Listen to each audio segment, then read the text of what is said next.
북코스모스가 읽어보고 추천하는 이달의 책. 유전자 지배 사회. 최정균 지음. 동아시아. 진화적 관점에서 인간의 문명을 들여다본 이 책에서 저자는 인간이 어떻게 현재의 제도와 규범을 만들어 왔는지를 정치, 경제, 사회, 종교를 넘나들며 성찰한다.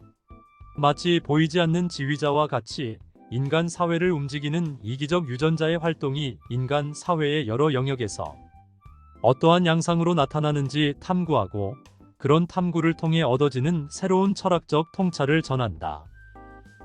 결혼이라는 기만적 거래. 유전자의 관점에서 보면 사랑은 결코 고귀하지도 신성하지도 않다. 남녀 간의 사랑도 부모의 자식 사랑도 유전자를 효과적으로 번식시키기 위한 진화적 전략일 뿐이다. 그리고 인간 사회에서 지금도 벌어지고 있는 부모의 자식 살해는 투자 가치가 높은 자식만을 남기고자 하는 부모들의 가차 없는 선택의 결과다. 원시 수렵 채집 사회나 농경 사회에서는 남아에 비해 쓸모가 덜한 여아가 주로 살해의 희생양이었고, 현대에는 경제적 형편에 따라 아들이나 딸에 대한 선호가 무의식적으로 혹은 생리학적으로 발현된다. 그리고 우리가 섹스라고 부르는 유성생식은 자손의 유전적 다양성 확보를 위해 진화된 짝짓기 전략으로 호르몬의 불장난과 유전학적 차이의 매력에 이끌려 맺어지는 이 관계의 대부분은 불행한 결혼 생활로 종결된다. 유전자는 감정을 요동치게 하는 신경 전달 물질이나 페로몬과 같은 화학 물질을 통해 우리로 하여금 짝짓기를 하도록 충동할 뿐 아니라 유전적 조성에 따라 상대를 선별적으로 선택하게끔 유도한다. 다시 말해, 진화적 관점에서 결혼이란 자기 유전자의 50%를 후손에게 남기고 최대한 잘 살아남게 하기 위해 가장 효율적인 상대와 맺는 욕망에 이끌린 거래라 할 수 있다. 인간과 동물의 짝짓기에서 나타나는 비극은 유전자적 관점에서 한쪽에게 이익이 되는 전략이 다른 한쪽의 이익과는 부합하지 않는다는 사실에서 비롯된다.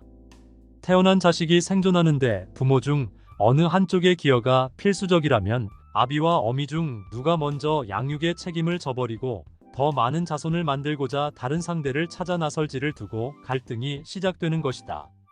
인간을 비롯한 많은 종의 경우 수컷이 아예 떠나버리거나 여러 살림을 꾸린다. 총, 균, 쇠의 저자인 제러드 다이아몬드는 섹스의 진화에서 그 이유를 다음과 같이 세 가지로 요약한다. 첫째는 새끼가 태어날 때까지 수정란에 투자하는 정도가 암컷이 월등히 높다는 점이며, 둘째는 암컷이 임신 기간에 다른 수컷과 교미를 하더라도 임신이 되지 않아 새로운 짝으로부터 얻는 이득이 없으며, 셋째는 수컷은 암컷의 몸속에 있는 새끼가 자신의 것인지 암컷만큼 확신을 가질 수 없다는 점이다.